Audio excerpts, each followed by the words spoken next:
Hey, hey, the drug class, woo! So I had quite a few questions from the alcohol lecture. Just wanted to touch on some issues about jacking, questions folks had about proof and some confusion around that, brandy and how it's made, what is a liqueur, and finally, why does alcohol burn when you drink it, which is all pretty intriguing. So bottom line, the thing I left out about jacking is just because you were essentially not going to distill now, you're going to freeze water off and end up with a much more concentrated liquor. You don't get the opportunity to throw off the methanol, that horrible wood alcohol that when we metabolize it turns into formic acid and then basically can make people blind or die. So believe me, as much as Applejack may sound like a great idea, making it at home is not without any risk at all. And truth be told, you're going to end up with the methanol in there. Whereas when you distill, you can at least pour off the first couple ounces of whatever you make, and most of the methanol is gone. How can you tell the methanol burns yellow and the ethyl alcohol, ethanol, we can drink, burns a blue color that's, you can almost barely see it.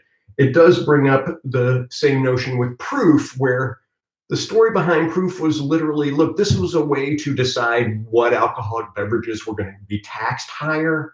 And if it was 57 point something percent alcohol, you could light your gunpowder pellets on fire after you poured it on there. So you could tell if it was diluted with water or not because you couldn't light up your gunpowder pellets after it had been thrown on there. It's not that it just lit on fire by itself.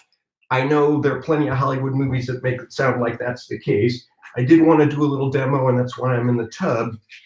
I have actually matches from Stacy Farmer's wedding. Some of you were participants in her dissertation.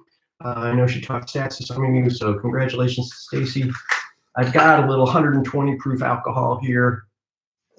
And as you can see, it's not like it's, you can barely see that, right? Like it's on fire, but woo!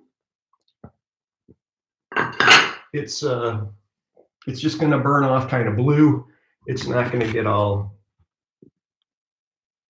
crazy yellow. And I don't have any wood alcohol, thank goodness, so lucky me. Still plenty hot, still can burn you, thankfully. I'm in the tub.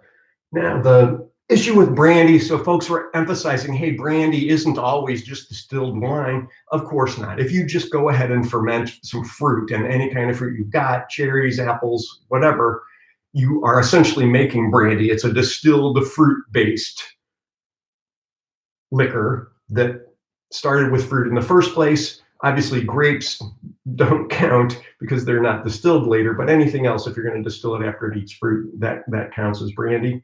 And then what is a liqueur? So folks were saying, what's the difference between liquor and a liqueur? A liquor is anything that's distilled. Liqueurs are liquors in the sense that they are distilled, but they almost always have a ton of herbs and spices and a shit ton of sugar. So you probably all think of Jägermeister. That's basically, it's got 56 herbs and fruits and spices and things in it, so even more than Kentucky Fried Chicken.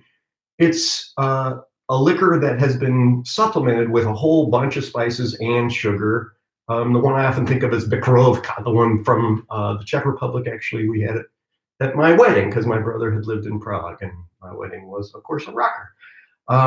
Then finally, why do alcoholic beverages burn? This is intriguing because it's that same class of receptors as we saw with capsaicin, the spice that burns your tongue, but it's not that it's burning it, it actually makes it more sensitive to heat at lower temperatures. So normally your tongue is going to say, ow, that's really hot, somewhere around 109 Fahrenheit, 40 something centigrade.